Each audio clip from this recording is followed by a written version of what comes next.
Okay, so I'm starting to set up what will be the egg space. So what I've done so far is I put up the heat lamp and I have started it. I won't need it for about 3 days, but I want to make sure that it's getting up to the right temp, because if it's not, you see this, I can move it by clipping it here. And I can twist this around, twist the clip around. So if I need to lower it or raise it to get it warmer in there, I can.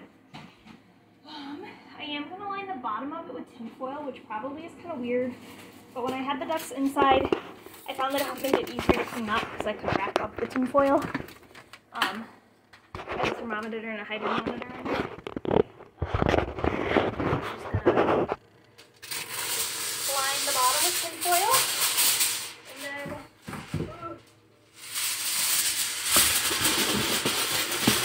put the paper in. So I don't necessarily want them to like see the tin foil. I just want it in the bottom so it's easier to burrito all of the mess when I need to change it.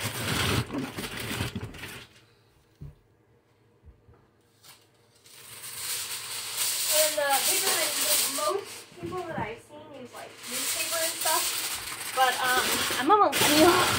I don't get the newspaper. So any newspaper.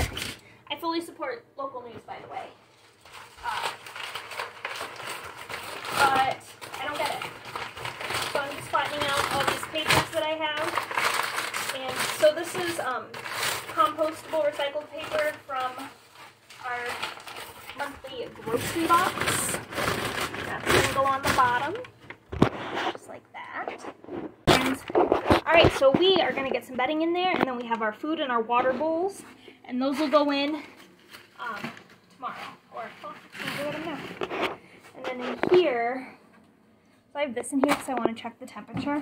If it gets warm enough early and quick enough, then I'll just turn it off until the babies are ready, but I want to make sure that I have it in the right spot for them, and it has time to get warm enough for them before they come.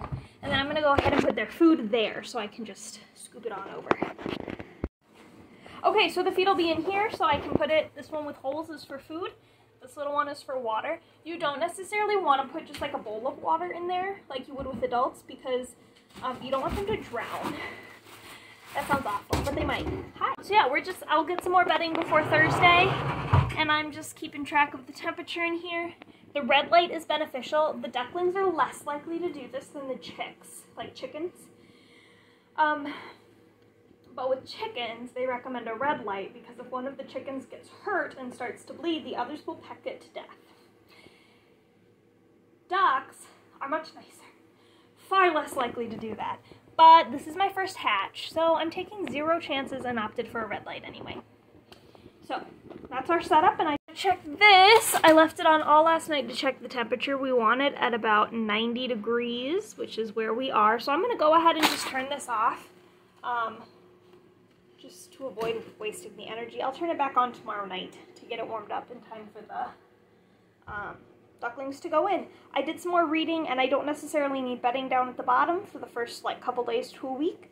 So Wednesday we'll fill the water and the food and turn this on to get them warmed up, and we'll be set to go for the Ancanas. Okay, so tonight, like I said, is Wednesday night, so tonight I'm filling the food and water bowls and dishes in the brooder. There we go, that's the word. In the brooder. And tomorrow I intend to post short videos periodically throughout the day, looking in the incubator as best I can, because again, I can't open it until they're hatched, but the outside is a little opaque. So opaque is the wrong word. Translucent.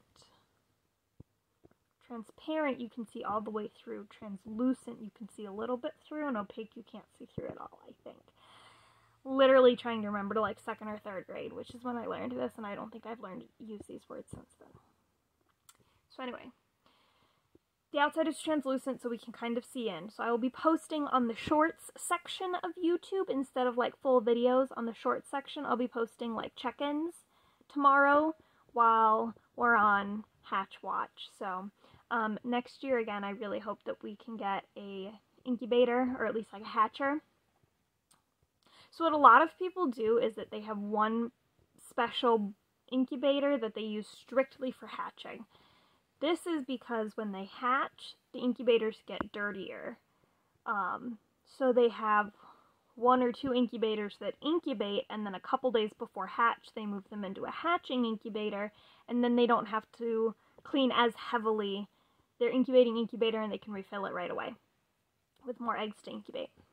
I didn't do that this year because I'm hatching both Anconas and Muscovies. I wanted to do that, but the Muscovies take 35 days to hatch, and the Anconas take 28, and so the difference in the temperature and stuff, it just seemed like it was going to be a little too complex to have duck eggs that would take too long, especially as the first hatch, that take different periods of time to incubate. So instead I have 1 incubator per breed, or per species. They're different species. I have 1 incubator per species, but next year I would like to have a hatching incubator with a viewing thing in the top, so maybe I could set up like a live stream or something like that. I don't know, but that's a next year project. Okay, sorry, that's a lot of talking. So, I'm turning everything on tonight, and tomorrow, keep checking in for our check-ins to see if we have any babies coming. Yay! Thanks for being on this journey with me, guys. Hopefully we'll be seeing babies in the next day or 2.